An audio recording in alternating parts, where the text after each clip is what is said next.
Hello, everyone. This is M.R. Rangaswami, the founder of Indiaspora, and I will be moderating this engaging session. It's very timely. It's about the US elections, and we have three amazing panelists joining us. But before that, I introduce them. Let me give you a little preamble. Everybody here is waiting with bated breath as to who will be the next president. And as we do the show, maybe the results might even be coming out. So we'll stay tuned for that. Again, with the Indian diaspora here in the US, I think we have really come of age. I know people in the UK, you guys are way ahead of us in some sense, but here in the US, we've made great strides on the political side.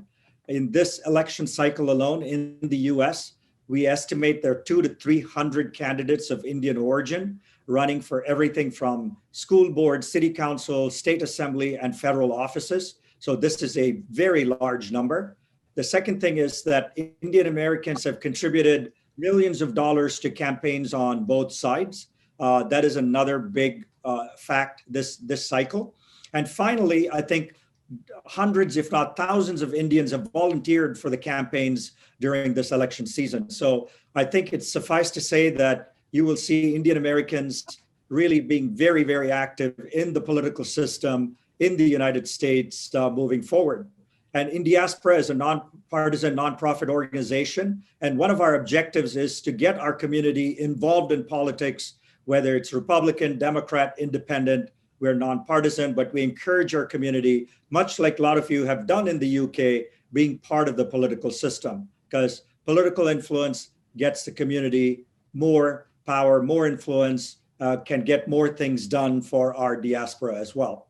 So with that preamble, I'm delighted to introduce three amazing panelists. Like I said, we have Shekar Narasimhan. Shekar is not only a businessman, but he is also the founder of the AAPI Victory Fund. I'll let him tell you more about that. We also have Sonal Shah. Sonal is director of the Innovation Center, the Beeck Innovation Center at Georgetown, but she's also was part of the Unity Task Force that was set up when Vice President Biden and Bernie Sanders made up during the presidential campaign. And finally, we have Niraj Antani. Niraj is a Republican candidate who just got elected to state assembly in the great state of Ohio. So welcome all of you to this show. And let's get started with the presidential first, and then we'll delve into other aspects of what the Indian Americans are doing and so forth. So Shekar, do you want to get started and tell us a little bit more about AAPI, the Victory Fund, what your role has been in the elections? Just give us a general overview of what's going on here in the US. Sure. And I'm sure Sonal can add a great deal of color to this. So thank you, MR. Thank you. And nice to see you, Niraj. Congratulations on the re-elect. We started it's the Asian American Pacific Islander Victory Fund, which is really a community that's a diaspora of communities, if you will. All the countries in the Asia Pacific and have been bracketed together for census purposes. And that happened about 25 years ago. And in the process, these communities have grown. We are the fastest growing minority group in the United States, 23 million, roughly 11 million voters. The fastest growing within that are Indian Americans, roughly 4 million in total number with about 2 million voters. And to be a voter in the United States, you've got to be a citizen and you have to be above the age of 18. So when we saw the electoral power, and importantly in the United States, there are some states that are called blue, which means they're predominantly Democratic, some states that are called purple. That means they elect often Republican governors and Democratic legislators and vice versa, and sometimes Republican, presidents or Democratic presidents. And then there are other states that are red that tend to vote Republican fairly consistently. We realized that in those purple states in particular, that there were significant growing populations of Asian Americans. And those Asian Americans were undervoting the general population by over 16%. So every single presidential year, we were leaving 1 million to 2 million votes on the table. Forget about which party. And it didn't make sense to us. It doesn't make sense when you think about it. We're among the higher educated. While we have a lot of disparities, just like America does in income and education across the board, the fact is, for example, the Indian American community, highest per capita income, etc., very highly educated. So why weren't they voting? And we realized without enormous work, the first principle of politics is that somebody has to come and ask for your vote. 50% of Asian Americans said nobody, none of the parties, none of the candidates has ever come to me and said, I want your vote. Now, that's the first act, right? It's the first of engagement. The second act is, can I talk to you about what you care about so that I can help you? Because the purpose of politics is to create policy. The purpose of policy is to help people, right? And we found this complete absence of knowledge about our community and who they were. And a lot of it had to do with very bad data. The fact is, if you're not a voter and you're not on the rolls, you don't get approached. The fact is that if you are approached, then hundreds of people approach you. So we said we need to do something as a community ourselves. And our goal became very simple. How do we talk to our community all the time? How do we educate them about voting? How do we tell them what we think is right and wrong, i.e. endorse candidates, put out policy positions? How do we create a network of leaders who will talk to their individual communities? So you talk to the Indian American, Filipino, Chinese, Vietnamese, Korean, Pakistani, every community in its own way, and through the lens of caring about their needs, and then learning how to represent them, and having people like Niraj from whichever party standing up and looking like us and representing all of his constituents, but clearly our needs. So our job became, don't just write checks, start delivering votes. And if you do that, they will come to you. It's taken us 4 years. In this election, we endorsed Joe Biden in January, and we were the first major national organization to do it. Why did we do it? Because we thought it was time for Asian Americans to step in front, not always wait for everyone else to lead, and then we just sort of tag along. Second, we started campaigning in the primaries and have done quite a bit in the general election as well. I will only spend about 30 seconds on state of race because I'm sure people are watching cable news all the time. But in general, the news from a Joe Biden and perspective is very good this morning. He's leading in the key states that he needs to win, particularly Pennsylvania at this point.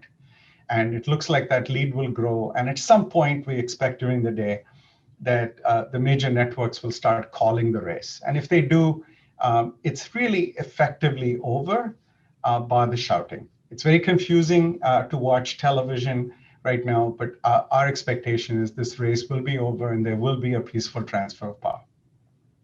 Great.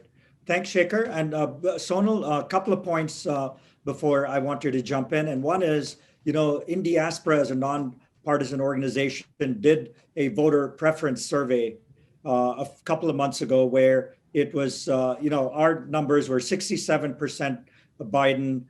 We noticed Trump had moved up from 16 to 22%.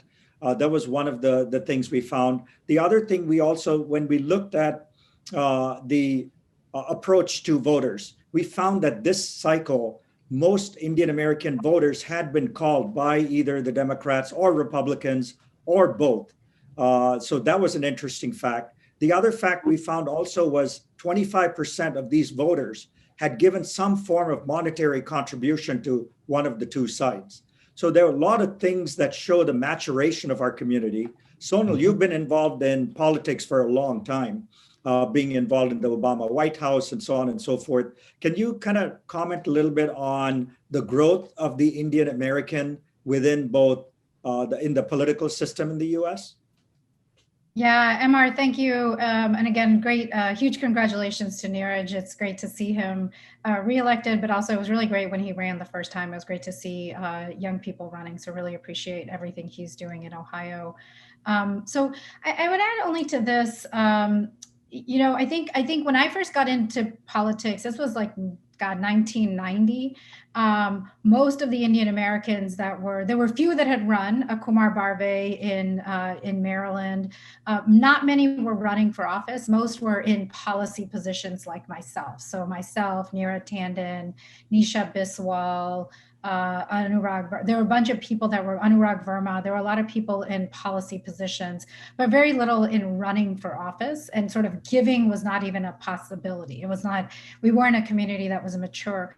What's been fascinating to watch since the 1990s all the way through now is how many Indian Americans and South Asian Americans, frankly, have gotten involved in the political process at local levels, which is what you see what Niraj and others are doing, at very local levels. So things like city councils or in school boards, and then at national levels, whether it's in policy positions or running for office like Pramila Jayapal, Ro Khanna and others.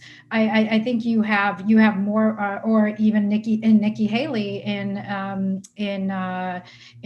South Carolina. I think what you have is a maturation of a population that feels like they can actively engage politically.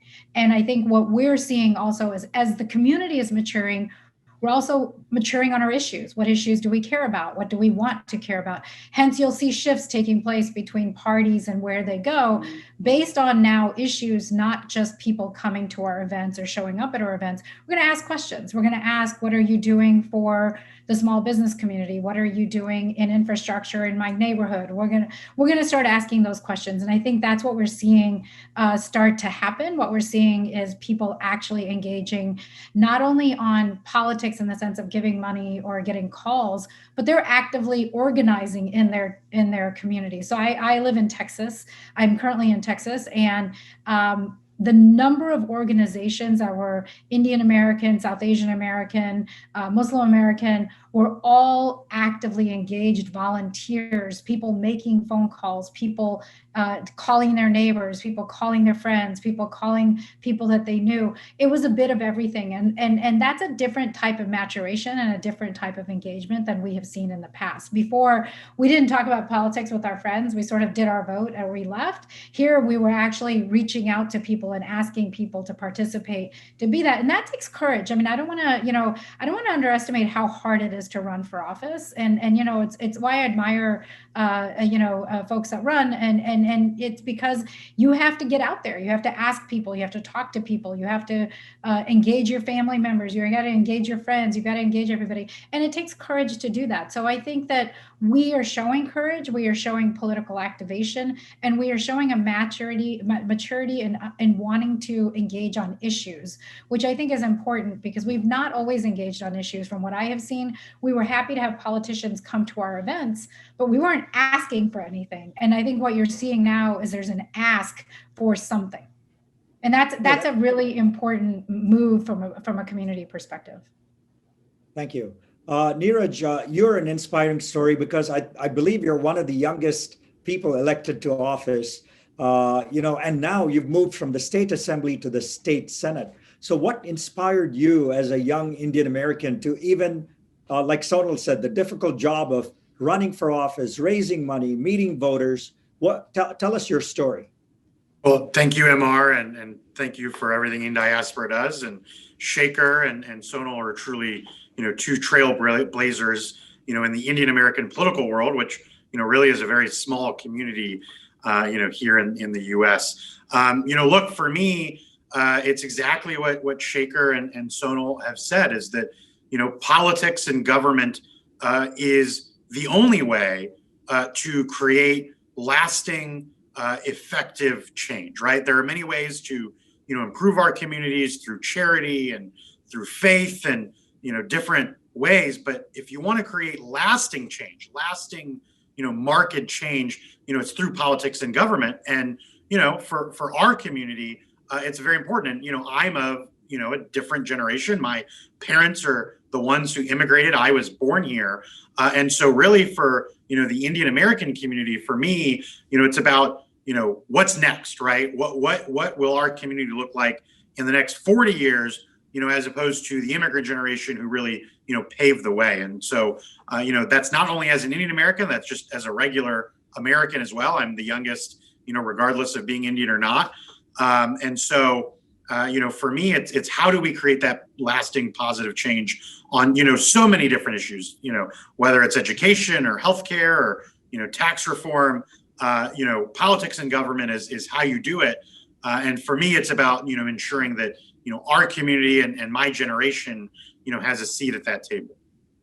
No, that's fantastic. So let me ask you another question. In the survey that we did a couple of months ago, we found that 54% of Indian Americans who responded said they were registered Democrat, and 16% said that they were Republican, and 40% said they didn't belong to either party. They were independent. So the question, this is something to all of you, why are Indian Americans trending Democratic? And on the other side, Niraj, what can be done from your side as well to engage the Indian American community that's only becoming more influential, only has more money to give, and more people as citizens. We're going to become I think the largest Asian American population pretty soon, even overtaking the Chinese. So Shekar, any thoughts on that in terms of the trending towards the Democratic side or independents? They're the second largest group. 40% of us, people like me, are independent. So a little bit of demographics helps explain it. 70% of Indian Americans came to the United States after the year 2000. So this is actually on the immigrant side. We're one of the largest immigrant groups in the country. That means the percentage of foreign-born Indians is very high. I was born in India, as an example, as I suspect you were, Amar. So Niraj's generation is quite different. Sonal might have come when she was very young, so she's a tweener, I call it. But if you were born in India and you came here and you grew up here or you studied here, your framework and your attitudes are pretty different from those born and brought up here or for those who spent most of their adult life in India. I feel like there are three different categories. For those that came recently, politics is something that you don't pay any attention to. You are not going to affiliate because it's not something embedded in your system. For those that are born here, it's in your system. And for those who came here like I did and you did many, many years ago, 40 years ago, we got into the political stream. So the political stream for a long time has been much more welcoming on the Democratic side. There have been efforts on the Republican side to say, we're a big tent, we invite minorities, we want people of all colors, faiths, religions, races, etc.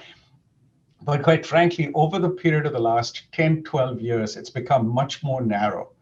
And there's a much higher focus on what I call their base vote, which tends to be mostly white, mostly not college educated, much more rural. So it's a base thing. Now, if I go to one of those parties, and I'm not going to speak for Niraj at all, I don't feel like I have a lot of company, frankly. So where you go when you're in my age group is you go to parties where you feel much more welcome and where your views and your thought process and what you associate as values is the same. So people have gravitated to be Democrats. Now, that's definitely true of my son, and I think his generation more so even than I was. The many people who just came here and many people in between who believe more in, limited government, less taxes, less regulation, which is really the Republican mantra, will opine that they support the Republican Party. But it's a smaller group, as you've pointed out. And everyone who's right now not spent a lot of time thinking about it is an independent. So that's how I think it divides. But it does divide by when you came here, not even by generation. So Shekar, you accused me of not thinking too much. Thank you, because I'm an independent. I understand. Well, that just simply means that maybe you have thought about it a great deal, and that's why you are. But most people who are independent are people who have not decided they needed to make a choice for any reason. So let me go to Niraj. Niraj, how when you're in the Republican Party, you're born in the U.S. How do you feel as an Indian American being in the Republican Party? And do you see other people like you, people of color, coming in and being welcomed, what is, how did you get in to be a Republican, and what was your story there? Sure. Well, thank you. And I would say, for me, I never pretend like I understand Democratic politics. And, I really think Democrats really don't understand Republican politics. So, for me, look, I have never felt nothing but welcome in my party, right? I have a very conservative district. For the state Senate, I won a Republican primary with 64% of the vote in a three-way race, right, against two white people. In my 2018 state rep primary, same thing, against two white people. I won a Republican primary with 63% of the vote. Now, in a three-way race, you only need 33% plus one vote to win. Okay. And so I won with 63%. So, my district is overwhelmingly Republican, overwhelmingly white, overwhelmingly Christian. So, to say the Republican Party isn't welcoming of Indians or other ethnicities, to me, is just simply not factual, right? What I will say, my critique of my party is, whereas we are welcoming, we don't necessarily show up, right? So if an Indian or an African-American or someone comes to the party, they're welcome with open arms. What Republicans don't do a good job of is what Democrats do a good job of, which is going to these communities, showing up in the communities, right? Speaking on their issues, right? Whether it's U.S.-India policy or immigration, legal immigration, H-1B visas, hate crimes, et cetera. That's what Republicans don't do a good job of, right? And so, it's really not about whether, we're welcomed. I mean, I can tell you, I was just elected in a Republican primary with 64% of the vote in a three-way race. Completely welcome. I mean, I've never faced an ounce of racism. I've faced more racism, frankly, from Democrats who say to me, you're Indian, how dare you be a Republican, which is a very racist thing to say to someone. As Joe Biden said to someone, you ain't black if you're not for Joe Biden. That's an extremely racist thing to say.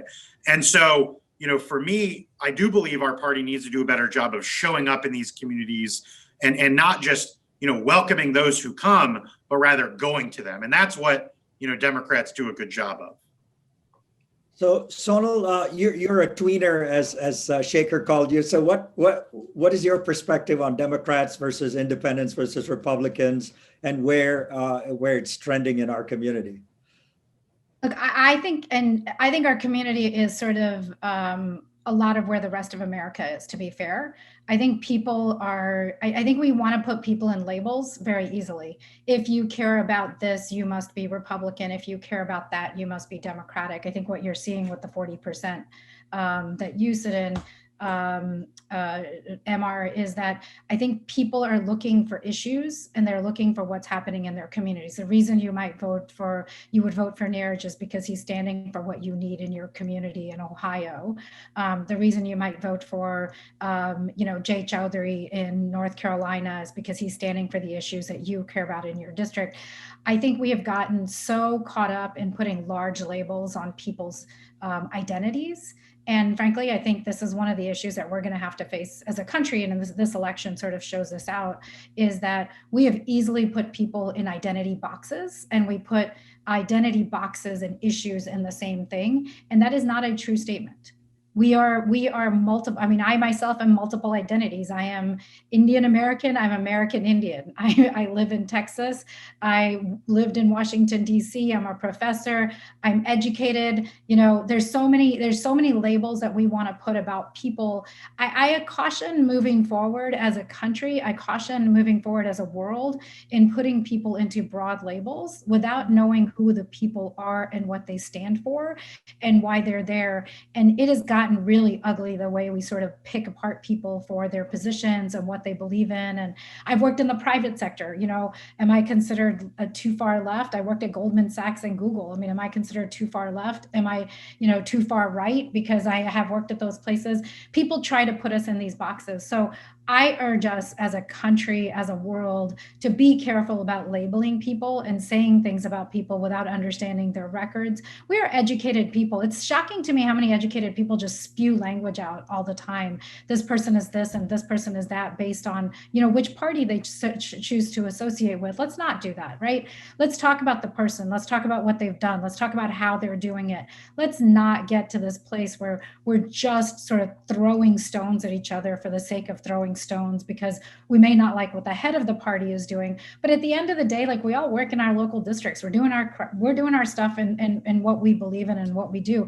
I'd like to understand, in my perspective, is like, what does Niraj actually believe in his district? If he was in my district and he was my congressman or senator, that's what I want to know. Are you standing for the issues that I care about? So I think why you see some of this, yes, I mean, Shekar had his explanations. I don't know enough about it to be fair, but I do think that what you're going to see is a lot more people. I'm hearing a lot more people in my generation and other generations saying they feel partyless because they feel like that they have to be one or the other. They have to be everything for one or everything for the other. And I think there's a much bigger conversation I think that we need to have.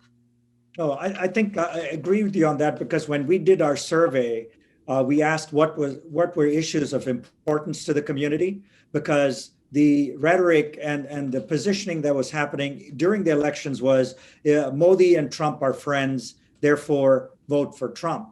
And the other side was saying Kamala Harris is an Indian American, so vote for us, right? When we looked into the survey, people had real issues like climate change or jobs or immigration, so it wasn't like identity politics in that sense, right? So I agree with you, Sonal, on. But the one comment I would make on that, MR, is that identity politics were being used to divide the community. And when you look at how the social media platforms were sort of using those politics to divide the community, it was fascinating how much was really talked about from an identity politics perspective and the anger that was at each side versus what is it that we actually care about, and let's have that conversation. But we should not be unclear that social media platforms are targeting people with particular messages, and we're being used for that. So we have got to get smarter as a community on understanding how social media is using that and how information is being used and then delivered through social media. Let me be fair about that, right? It's how they're targeting people and the types of messages we're getting. We have got to step out and be much smarter about saying, why are we being targeted and what is it that we care about, and ask those questions. So let me ask a provocative question, right? So over the last 20, 30 years, I've noticed this split between the two parties, where if you're for LGBTQ, you're for choice, you belong to one side. The other side is pro-life and pro-guns. And, so we almost looks like there are 3 or 4 issues. And if you're a Republican, you got to be pro-life, you got to be pro-gun and stuff. And if you're a Democrat, in a sense, you're expected to be pro-choice and, things like that, right? So is there room for a third party that kind of takes parts of each one of these big issues and brings people together? Or are these two parties playing it wrong today? The American system, MR, discourages a third party strongly. The way it's set up and orchestrated, what it takes to register, to be able to vote, to have an impact. So it's a system that's built over a long period of time, and it's going to be very hard to break it. An individual candidate could break it, as people have tried, like Ross Perot, and made some traction. But I think, look, I'm an investment banker. So I don't really belong in the Democratic Party, if you think of me as left or center left or whatever that is. Bob Casey, the senator from Pennsylvania, who's a Democrat, is pro-life. And he says that openly. He gets elected as a Democrat because all his other views are more aligned with what he thinks that party is. So it is possible, I still think, notwithstanding what Sonal said, which is, yes, we have become very cut and dried. This is black, this is white. Well, in fact, in reality, in life, there's a whole lot of gray. But I don't agree with a lot of stuff on economics that Democrats talk about. I just don't. But that doesn't mean I'm not a Democrat. It doesn't mean I am automatically a Republican. I do agree, and I have voted for Republicans. So it's not, but what has changed in the last 12 years is my experience, is these lines have gotten drawn sharper and sharper and sharper. And we have to get away from it. We really do, because it's not that simple. Life, I wish life was so simple you could say, if this happened, then life would be good. And if that happened, life would be bad. It's not that simple. It takes a whole village to make things happen. So we will move in that direction, but I think it's going to be entrepreneurial and business communities that's going to have to lead the way to a better coalition. Because I don't ask people I do business with or do deals with, are you Republican or Democrat? Most of them are probably Republican, by the way. But it doesn't prevent us from talking, doing business, breaking bread, having wine, and and actually being civil with each other. I don't see why that does not happen in other spheres. So Niraj, let me ask you this. On your side, it looks like there are certain issues like guns, life, and so forth. How are you guys dealing with it, and how do you embrace people who want to come in but they're gay or they're anti-guns or whatever it is? What's Sure. happening on the Republican side? Well, I would agree with Shekar that certainly there is polarization, but look, you can probably be have a different view on one or two core issues, but yeah, I mean there are core issues in the Democratic Party and core issues in the Republican Party. There can probably be a pro-choice Republican, but you're probably then going to have to be pro-gun, right? We just in Montgomery County had a gay pro-union Republican get elected as our county treasurer. Now he's good on all the other issues, right? And frankly, the fact that he was gay didn't really matter in his election, obviously, because he won a primary and then the general. And so, yeah, I think there is a big tent.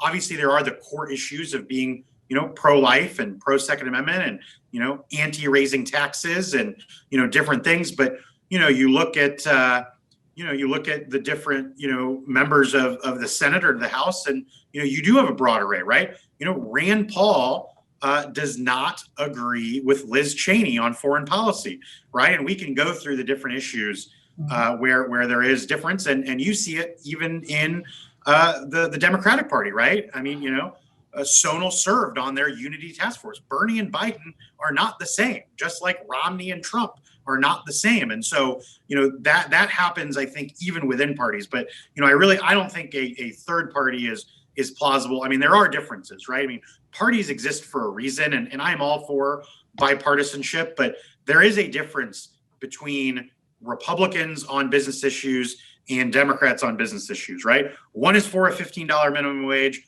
one is not. Those are real differences. Now, could we do it with a little bit more civility? Absolutely, 100%. Could we compromise a little more? Of course. But there are real differences amongst the parties. Well, what's interesting about the last point that Niraj made is like when you look at Florida, for example, Florida went Republican, including in many of the congressional districts. But they voted for a $15 minimum wage, right? So it just goes to show you that people are issue voters. They're not always just about what the party thinks or what. Sometimes the people themselves will tell you what they want, and it's going to happen that way. Sometimes it's through policy. Sometimes policy is going to be done through voting. It's going to be both of those things. And I think it's important to recognize that that's been happening across the country for a variety of reasons. People care about wanting access to good healthcare.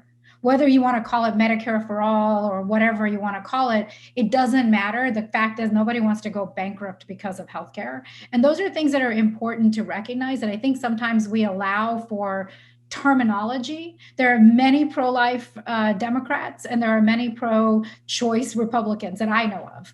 And I don't think that generally the label of the party, and they do sort of hold to some tests, both parties. But I do think that in general, there are these bigger questions that at very local levels, that is not the issue they're asking about. They're asking about their community. They're asking about jobs. They're asking about infrastructure. They're asking about all of the things that Niraj has to worry about, but it's not the first choice. The first question isn't about pro-choice versus pro-life. The first question is, what are you doing in my community? And I think we sort of let the press carry the baggage of, conversation. But what we aren't talking about, when I worked on Pete Buttigieg's campaign, what they weren't asking was, big labels. What they were asking is, how are you going to do something for the farmers in Iowa? How are you going to do something for the small business owners in New Hampshire? Those were the questions we were actually asking and talking about.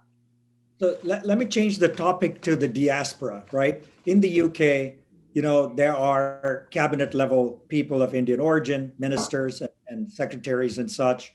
And there's also a rumor going around that one of them could be the next prime minister of the UK. Same thing here. We have maybe even today, as early as today, Shekar and Niraj, we could have an Indian American vice president in the United States, right?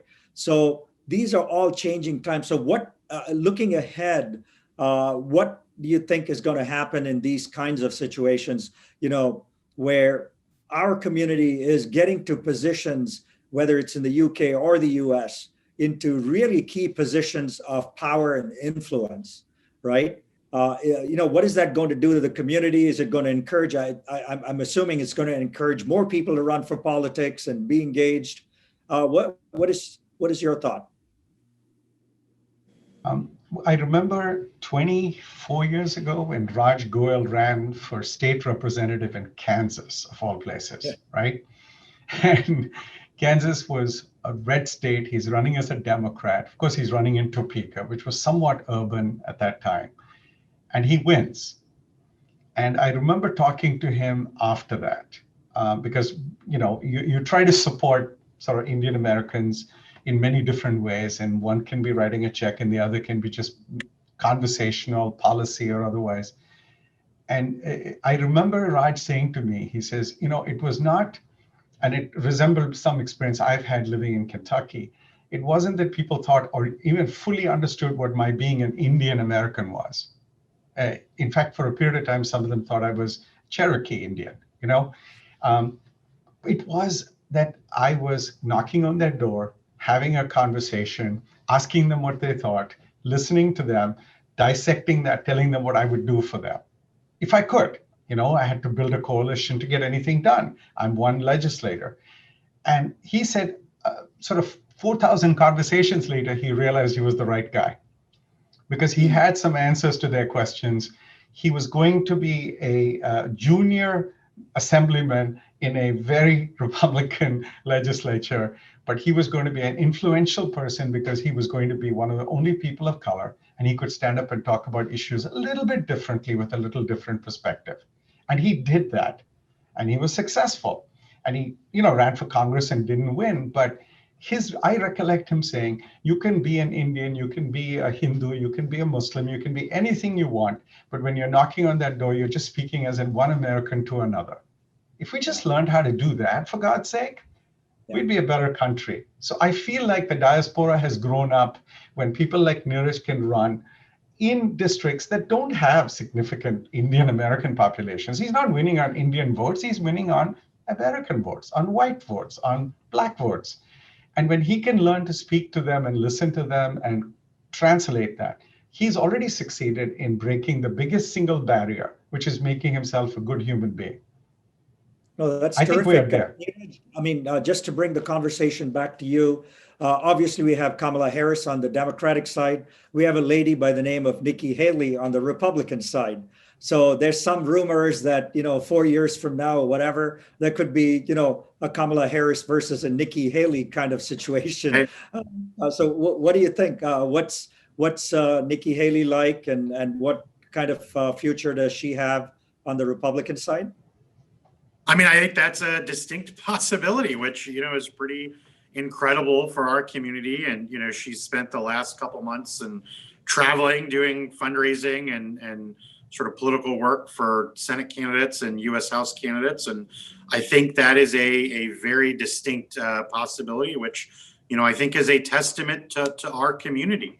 We're gonna see our community rise for a lot of other communities. And so, I think that, Shekar had said it, that, this is a natural maturation of our community, right?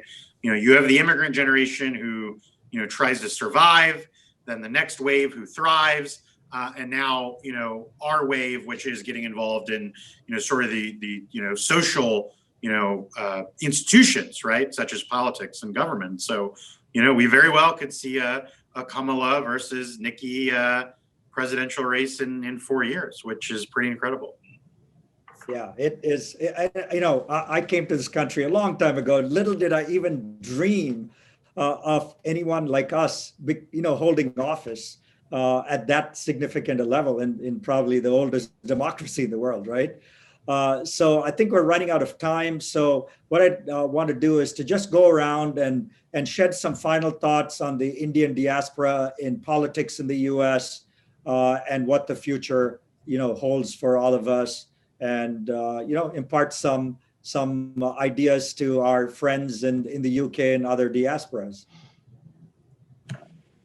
I'm happy to start, MR, and just say I think the UK Indian diaspora has slightly more generations there than the Indian ones. We are growing. We are a diaspora that's figuring out our own power. We are a diaspora that's starting to engage, that is starting to engage more. And we're seeing more and more people running. And I think it's going to require that. If we want to see countries change, you have to engage.